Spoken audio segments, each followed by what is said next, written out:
morning, class. Our topic for today is Philippine history. Philippine history. CCU, capital PUP. Who is the greatest Filipino painter? Jefferson.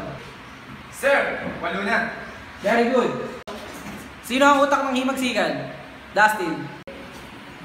Sir, Apolinario Mabini. Good. Okay. Sino ang namuno sa paglaban sa Kastila? Mau.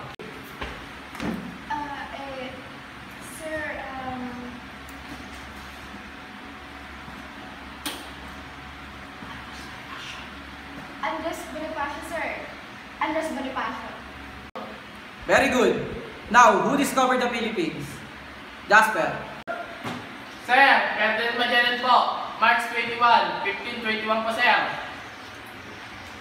Excellent. Sino ang pumatay kay Lapu-Lapu? Ikaw, Romel. Hala sir, di ako. Anong kalokohan sinasabi mo? Ang tanong ko, sinong pumatay kay Lapu-Lapu?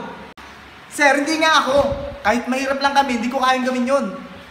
Bay, tarantado ka talaga, no? I want to talk to your father. Bring your father tomorrow.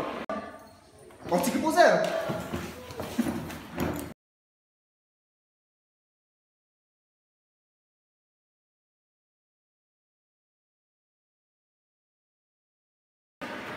Sir, March 21, 1521 po, Magellan, sir. oy! Bay, ano yan?